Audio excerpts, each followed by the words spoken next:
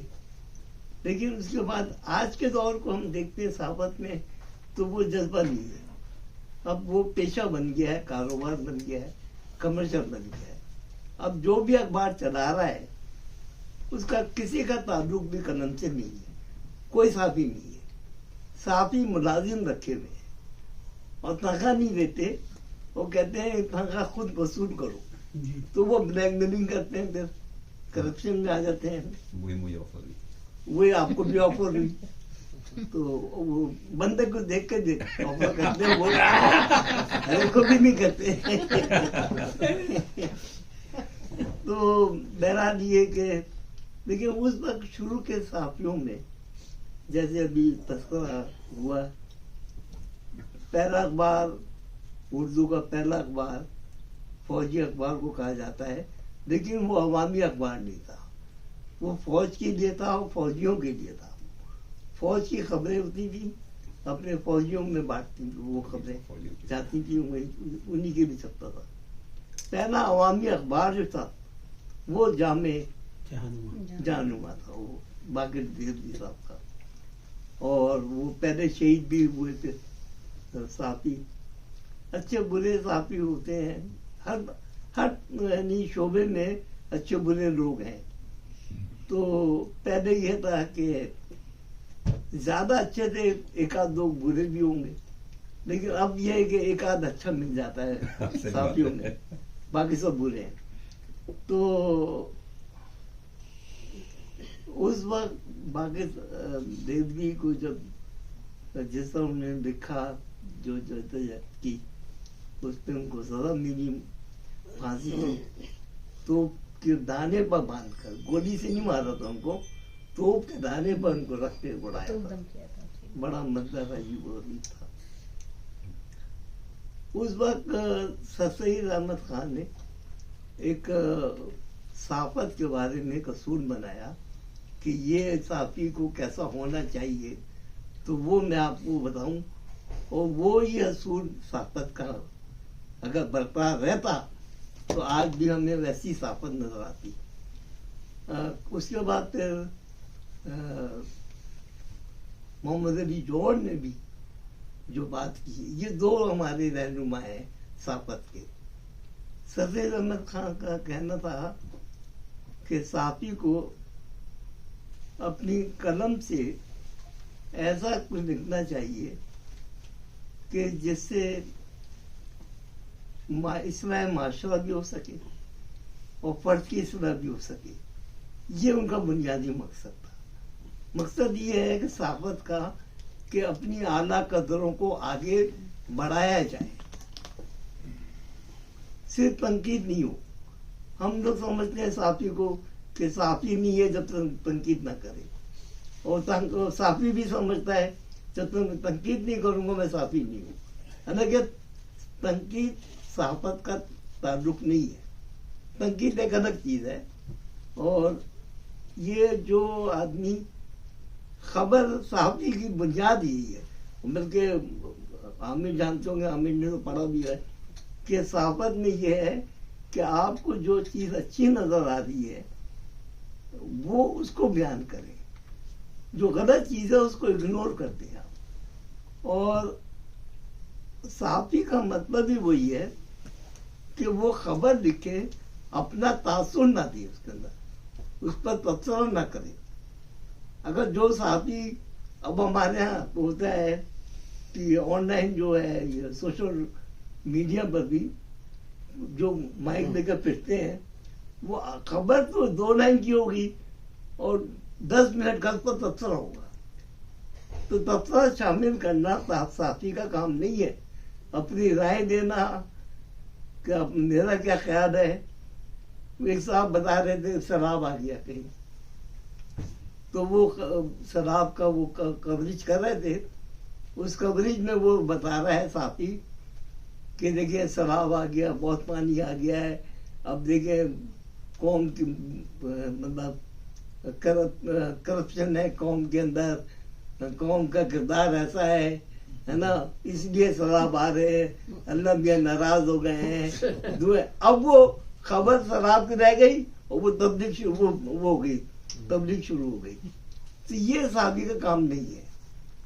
اور دوسری یہ کہ صحافت نے اب آج کل کے اخبارات نے پاکستان میں خاص طور پر, اخبار کا مطلب خبر ہوتی ہے, خبر کی جمع اخبار ہے نا, تو خبر تو ہوتی نہیں ہے. 90% تو بیان ہوتے ہیں یا اشعار ہوتے ہیں. جو بیان ہے وہ خبر نہیں ہے. کسی آدمی کا اسٹیٹمنٹ چھاپ دینا وہ کوئی خبر نہیں ہے. ہمارے پرانے اگر سینئر صحافیوں کو دیکھیں جنہوں نے بنیاد رکھی ہے صحافت نے, انہوں نے کبھی بھی بیان بازی پر نہیں ہوئے, اور سب ظاہر لکھنے والے لوگ تھے, ادب سے تعلق تھا ان لوگوں کا. تو یہ ایک بہت بنیادی فرق ہمارے یہاں گیا ہے. ہم لوگ صحافت, یہ جو ہو رہا ہے آج کل جو ہو رہا ہے وہ صحافت نہیں ہے. صحافت کے بالکل اپوزٹ ایک دوسری لائن ہے جس کو بلیک میلنگ آپ کہہ رہے ہیں. اور اس کے بھی یہ ہے کہ ایجنسیوں نے بھی, حکومت نے اور اداروں نے اپنے صحافی رکھے ہوئے اور اپنے مقاصد کے لیے ان کو یوز کر رہے ہیں, اسی لیے وہ کرپٹ بھی ہو گئے صحافی. تحریک آزادی کا اگر ہم دیکھیں, جیسا بھی آپ بتا رہے تھے, اس میں جن لوگوں نے حصہ لیا نمایاں, ایک زمیندار اخبار مولانا ظفر علی خان کا, لیکن ایک دوسرا عہدیدار بھی تھا, وعد الرضا تھا, وہ رسالہ تھا, ابو کلام آزاد. اس کے بعد محمد علی جوہر کا ہمدرد, یہ رسالہ تھا, ان لوگوں نے کیا. اور باقی دیکھیں یہ بھی ادب سے تعلق تھی تینوں کا. پھر عبد الماجد دریابادی, انہوں نے لکھا, اپنا اخبار نکالا تھا سچ کے نام سے, وہ بھی بڑا زبردست اخبار تھا. عبد المجید صادق, انہوں نے نکالا اخبار, وہ بھی ان کا تعلق بھی ادب سے. اور اس میں دیکھا جائے تو اخبار نے ادب کے فروغ میں, اردو ادب کے فروغ میں بھی بڑا حصہ دیا. آپ نے جو کچھ بھی وہ لکھا تھا اس میں انویٹیشن میں, اس میں دو چیزیں آپ نے مس کی. ایک تو ادب کی خدمت ہے, اردو اخبارات نے جو ادب کی خدمت کی ہے, ایک کالم نگار اور ایک قطع نگار تھے. اب قطع دیکھیں اگر آپ تو مجید نظامی, رئیس امروی اور پھر آج کل انور شعور, تو یہ تین آدمی بڑے نام ہیں. تو قطع کے, اور قطع بھی ایک نام سے سمجھے کہ آپ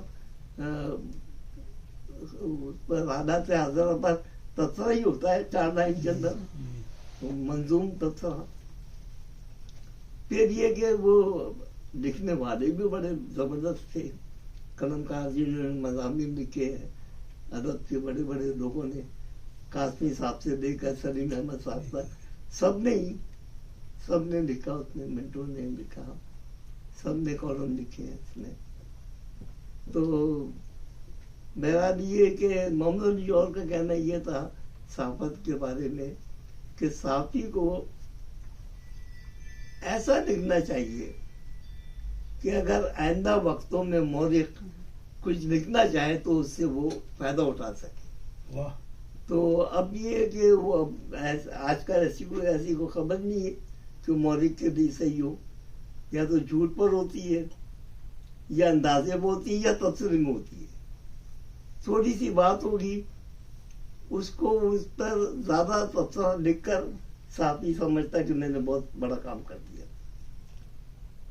اب معاشرے کے اندر اچھائی برائی ہوتی ہے, لیکن صحافی کا بنیادی کام یہی ہے کہ وہ اپنی اعلیٰ قدروں کو آگے لے کر آئے, سامنے لے کر آئے. تنقید یہ ہے کہ تنقید کو اگنور کرنا چاہیے, تنقید ضروری نہیں ہے. اب بھی سوشل میڈیا کے آنے سے تو اور بھی زیادہ بلیک میلنگ شروع ہو گئی ہے, لوگوں نے پیسہ کمانا شروع کر دیا ہے. تو صحافت میں جب پاکستان بنا ہے، قیام پاکستان کے بعد، قیام پاکستان سے پہلے 3 اخبار ایسے تھے جو جب پاکستان بنا اس سے پہلے سے نکل رہے تھے. وہ 3 اخبار لے کے پاکستان بنا تھا، اور 10 سال کے بعد ہوئی ہے اس کی دوبارہ سے اس کا ریڈنگ ہوئی تو پتہ چلا کہ 570 اخبار اس وقت نکل رہے تھے 1957 تک. 57 میں یہ سب حکومت کے ڈکلیریشن دیے ہوئے تھے، اور اب تقریباً 5000 نکلتے ہیں ڈکلیریشن دی ہوئی انہوں نے ان سب کو. اب ڈکلیریشن میں بھی یہ ہے کہ وہ کہتے تو یہی ہے، اس کی شرط یہی ہوتی ہے کہ آپ نے یہ 3 باتوں کے اوپر نہیں لکھنا ہے، اس کے خلاف نہیں لکھنا ہے.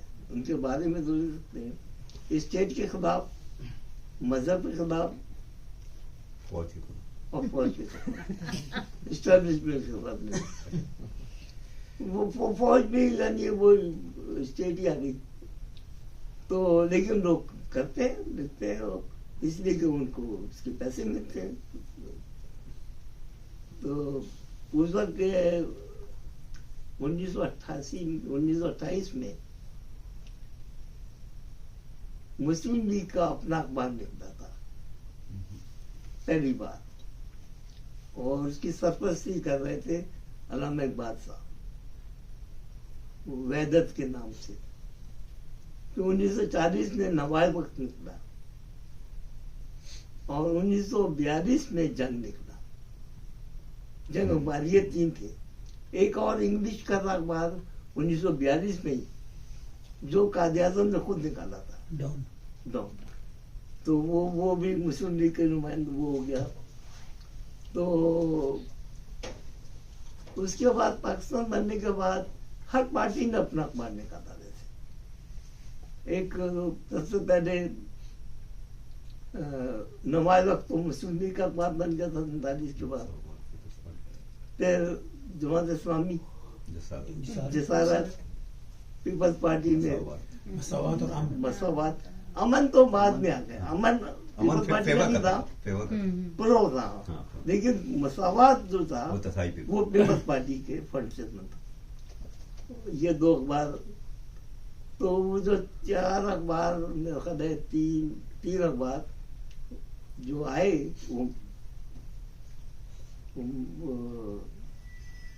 نوائے وقت، جنگ اور مشرق، یہ 3 اخبار تھے اس وقت آئے. اس کے بعد پھر تو کافی روز، قومی زبان، قومی آواز، انقلاب، خاص مشہور انجام، پھر تو نکلنے لائن لگ گئی. وہ 10-12 روز نکلتے تھے، 10-12 روز بند ہوتے تھے. لیکن جنگ چلتا رہا. لیکن جنگ میں ایک بات یہ ہے کہ خلیل الرحمان صاحب کا قلم سے کوئی تعلق نہیں تھا، لیکن محنت انہوں نے بہت کی. جب اس زمانے میں، جنگ کے زمانے میں یہ نکلا تھا تو یہ سائیکل پر رکھ کے خود بیٹھا کرتے تھے، بیچتے تھے دہلی میں. تو یہ شروع سے ہی مشہور ہو گئے اخبار والے. ہم تو اخبار والا اس کو بھی سمجھتے ہیں نا جو ڈالتا ہے اخبار گھروں کو، یہ آ کر جو ہوتا ہے اخبار والا وہ ہوتا ہے. لیکن آج کل صحافی مانا جاتا ہے اخبار والا. یہ اخبار والے آ گئے، یہ اخبار والے آ گئے کہتے ہیں نا. تو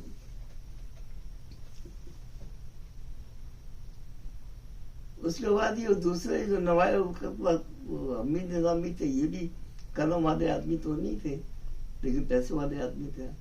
اور اب دیکھیں، اب جتنے لوگ آ رہے ہیں سب پیسے والے لوگ آ رہے ہیں، ان کا کوئی ادب سے یا قلم سے تعلق نہیں. اچھا، اس کے بعد پاکستان بننے کے بعد لیکن کچھ رسالے ایسے بھی ہیں جنہوں نے بھی بڑا نمایاں رول پلے کیا ہے. اس میں اردو ڈائجسٹ کے الطاف حسین علی، ان کا بڑا کام ہے. قریشی، الطاف حسین قریشی، اور الطاف حسین قریشی. پھر اسی زمانے میں ایک سیارہ ڈائجسٹ بھی تھا جو جماعت اسلامی والے نکالتے تھے، نعیم فاروقی صاحب، نعیم صاحب. اور پھر آخر ایک تھے جن کو بعد میں قتل کر دیا گیا، تقدیر کے صلاح الدین صاحب. ان کی بڑی خدمات ہیں. انہوں نے صحیح معنوں میں صحافت کی ہے. عطاف حسین حسین صاحب، قریش صاحب اور یہ صلاح الدین صاحب، ان لوگوں نے. لیکن اس میں اگر اخبار کا رول دیکھا جائے اس وقت زیادہ کام آتا ہے جب جنگ ہو رہی ہو یا کوئی تحریک چل رہی ہو.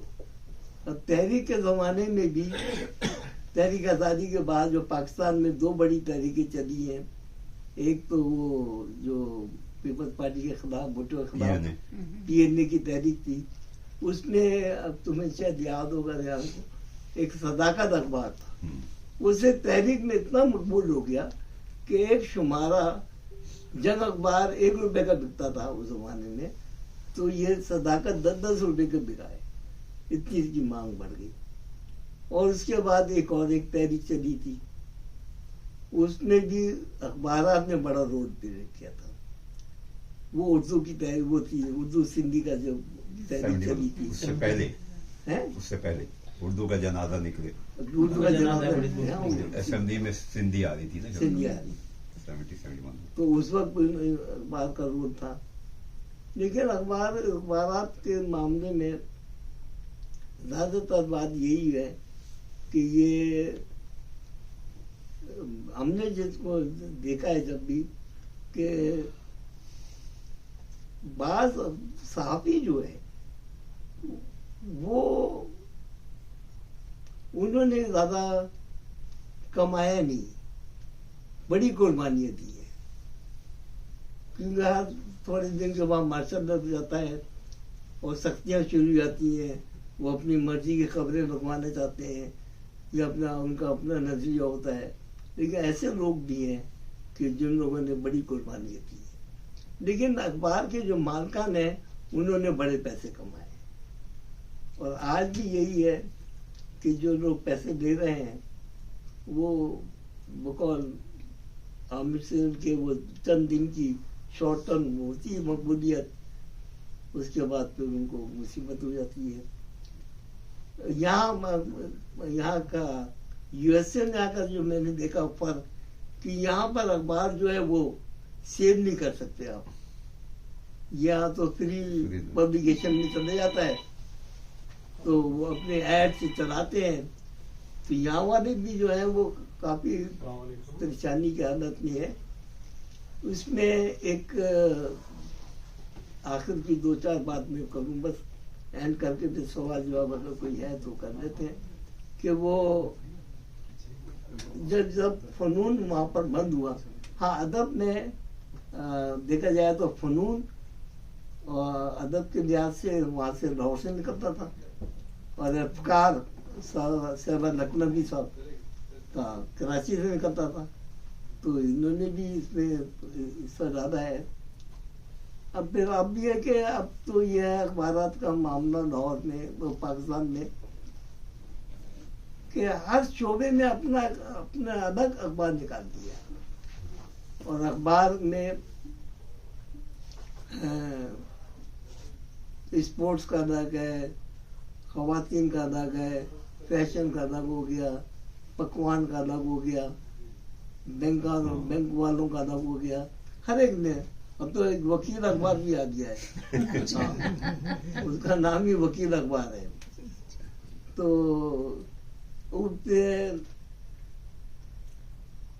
اس کے بعد ایک اگر آپ دیکھا جائے کہ جو پرنٹ میڈیا کی باتیں اردو اخبار کی، اگر ابلاغ کی طرف ہم جائیں تو الیکٹرانک میڈیا میں اس زمانے میں ریڈیو پاکستان تھا. پہلے ریڈیو پاکستان انڈیا سے چلا آیا ٹرانسفر ہو کر.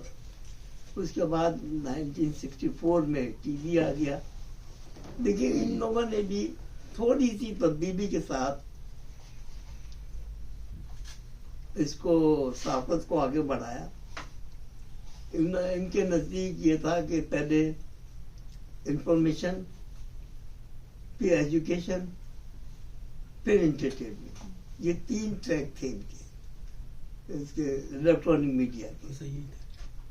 لیکن تھوڑے دنوں کے بعد وہ انٹرٹینمنٹ اتنا حاوی ہو گیا ان کے اوپر کہ وہ ایجوکیشن تو بالکل ہی غائب ہو گیا, انفارمیشن بھی اپنی مطلب کی رہ گئی کیونکہ سرکاری تھا وہ, ریڈیو بھی ٹی وی بھی.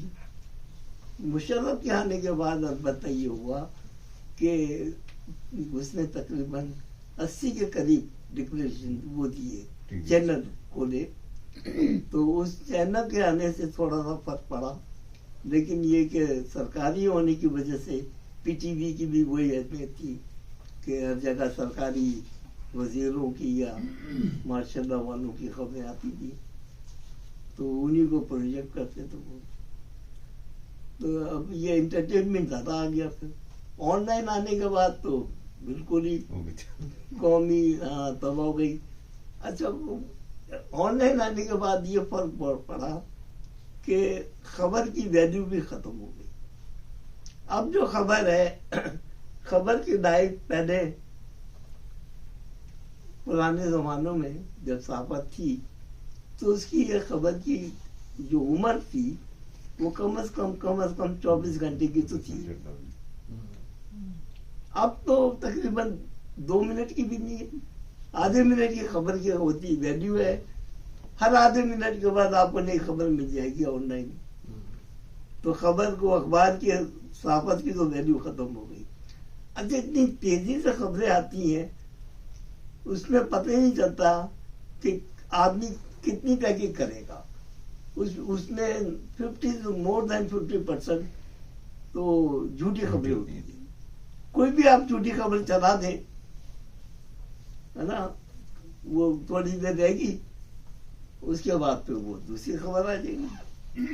تو انہوں نے سوشل میڈیا نے تو بالکل ہی بیڑا گرک کر دیا ہے. اب وہ پہلے یہ تھا کہ چند صحافی بلیک میلنگ کرتے تھے, اس وقت اب تو ہر آدمی بلیک میلنگ کرتا ہے. اسکیم ہو رہے اس کے اندر خبریں ایسی آ رہی ہیں. تو اس کے نظارہ فنون کا کہ اس زمانے فنون کے جب بند ہوا قاسم صاحب کے انتقال کے بعد, اور وہاں سے 20ویں صدی بند ہو گیا انڈیا سے, تو یہاں اقبال حیدر صاحب میرے ساتھ جب تھے اور عامر کو بھی پتا ہے, عامر بھی تھے, تو یہاں سے انہوں نے اردو ورڈ نکالا تھا. تو عامر سلیمان اس کے سرپرست بھی تھے, وہ بڑا اسی معیار کا تھا. عامر نے تو دیکھا پڑھی ہے شاید ابھی ایک, ہاں وہ تمہارا تو رکھوا ہی دیا, تم رکھ لیے. ہم نے کہا کچھ بھیج دو, بکوا دو. لیکن تم پیسے نہیں دیے تھے اس لیے میں تم کو بھیج دیا. تو وہ اچھا اخبار تھا. تو اب وہ ہمارا تھا پروگرام کہ اس کو آگے بڑھائیں گے, لیکن بعد میں بھی بیمار ہو گئے, ہم لوگ رہ گئے. اور اس کے بعد پھر ایک دوسرا کوشش کی اردو گھر نے. اچھا, اردو گھر بھی اسی کے بعد اردو گھر بھی بنا, وہ اسی کے سمجھے کہ اردو ورڈ کے بعد کیا اگلا اسٹیپ اردو گھر کا تھا. اور ماشاءاللہ اردو گھر پہلے عامر بھائی نے, پھر رضوان نسمی بھائی نے اس کو آگے بڑھایا. انہوں نے ایک بات آگے بڑھائی کہ اس کا پہچان نکالا ہے اور اس کو نکلنا چاہیے تھا, وہ رک گیا. تو اب یہ اردو گھر جو ہے, میری یہی خواہش ہے کہ اردو گھر ماشاءاللہ اتنا اچھا اسٹیبلش کر دیا ہے عامر سلیمان نے کہ, اور بڑے اچھے طریقے سے کیا. کیونکہ جس زمانے میں یہ اردو گھر بنا تو اس میں اردو گھر کی بھی تھوڑی سی بات کر دوں, موقع میں ہاتھ کے ہاتھ 10 لوگ تھے. لیکن وہ 10 لوگوں میں 9 لوگ سننے والے تھے, کرنے والا. تم کیا کرتے تھے؟ میں سنتا تھا, میں ان کی سن کے آگے بڑھاتا تھا. تو میں اردو گھر میں یہ بات 2-4 باتیں بہت ٹھیک ہوئی کہ ایک تو یہ کہ انہوں نے اس زمانے میں ادبی تنظیمیں بہت تھی,